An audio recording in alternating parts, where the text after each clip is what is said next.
So to begin, we're going to dice the tomato. We'll wind up using the entire tomato. We're going to save about a third of it for garnish on top of the sandwiches. But you can go ahead and dice all of it together and try to get it into relatively small pieces. Quarter of an inch dice, more or less. Smaller is fine. Now you want to try to take out as much of the tomato snot, as I call it, from the center. It'll make your sauce less acidic, and just the garnish itself, it'll make it a lot more pleasing. And not slimy on top of your sandwiches. So all the seeds and crap out of there, dice it up, and this will be awesome. Next, we'll cut into the zucchini. Now, we're going to also dice this. It doesn't have to be quite as small. Zucchini breaks down into sauces. I like to use it to add a lot of nutrition to any tomato sauce that I make. We're not going to use this for garnish. That would just be weird. So just going to dice this fairly finely and set it aside. This is one fairly small zucchini. Now an onion, we're actually going to use only half of the onion, and there's a technique to doing this. What you do when you cut this in half and peel off the skin on the outside, you're going to do what's called Frenching the onion. Now this does not involve the tongue, this involves the knife. You leave a little section attached so that when you come through and slice off on the other side, you get a nice dice and it holds the rest of the onion in place. And once that's all done, you just take that small remaining section like so and chop the crap out of it. Now chicken, we're going to use a little bit of salt to add some friction, so when we put this in the bag to pound it, it won't just slide all over the place. And we're pounding this to make it flat. Take a can, since we're going to use tomato sauce, use that, and just smash the chicken.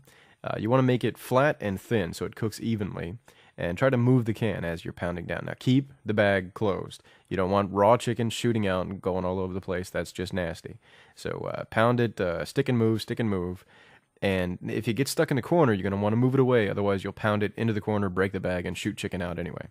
Flat chicken looks pretty. Now we're going to trim off the fat just to make it more pleasing for sandwich. There's a little tendon at the top. Anything that's just big and would be nasty and might pull the chicken out of the sandwich when you're eating it. So you just want it to be done, flat and pretty. Take all that little extra stuff away, and there we go. Now we're going to spray the pan with a little bit of olive oil and turn it up to medium-high heat. Throw in all of the onion, let that saute. Now you'll spread your flour into a dish. Now I use a baking dish because it's what I had on hand. Put in the spices, onion powder, garlic, thyme, what have you. Anything you want to put in there and make the flour taste good. Don't forget the salt. And mix that all thoroughly together. Now take an egg, crack it into the bowl, whisk it up, whisk the crap out of that sucker, mix in a little bit of water to thin it out, and got your breadcrumbs there. I use Italian flavored. Now we're going to coat the chicken with flour. Make sure you get it coated all around. Dip it in the egg wash. This will make the breadcrumbs stick. You want to drain that off so that it's just consistent coating. And there we go. It's nice and pretty. Now we'll do this again just to show you again. Nice even coating of flour. Dip it in the egg wash. Now cover every surface of this and make sure again to drain it off. You see all that stuff coming out of there. Now I do this with my left hand wet, my right hand dry. If you don't and you forget, you get the claw hand. Now back to the sauce. The onions have some color, as you see. So what we're going to do, add a little bit of salt, about a teaspoon, throw in the zucchini, and mix that up. Now, once that's all got some color, we're going to throw in the spices. We've got rosemary, rub that together in your fingers, cumin. We've got the smoked paprika, nice undertones, basil. And this is oregano. I buy it in bulk, so I don't have a pretty package. Onion powder. Last but not least, I use a lot of garlic powder. I like garlic. Now we're going to stir this all together and let that cook down and develop some color. Now we'll add the tomato sauce, add the diced tomatoes, remember save some for garnish, and a can of water to go with the tomato sauce. Mix that up and bring it to a boil at high heat. Oh look, it's boiling. Now once this boils, you're going to cover it, reduce it down to medium, and let it simmer to reduce the sauce. Now the frying pan will bring that up to medium-high heat and let it come up to heat before you add in the chicken. Now add this carefully, moving away from yourself. This is going to cook for about 1.5 minutes per side because it was pounded pretty thin. So set a timer, don't forget it. It will burn. So flip it over, get the nice even color on both sides, and there you go, it's pretty. Next up is assembling the sandwich. Well, you take it, top it with just a little bit of sauce, spread it out into a nice thin layer, cover that with provolone cheese. I cut each slice in half. Depends on the size of the chicken breast. So I'm topping this with mozzarella now.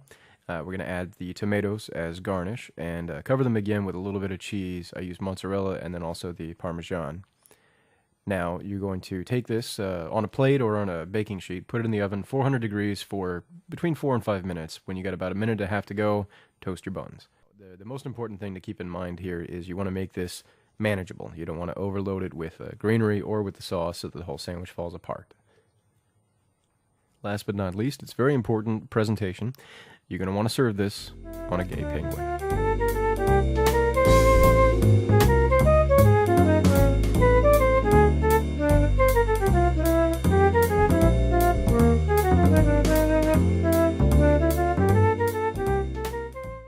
I Am Nerd is protected under Creative Commons license and may be freely distributed for non-commercial uses.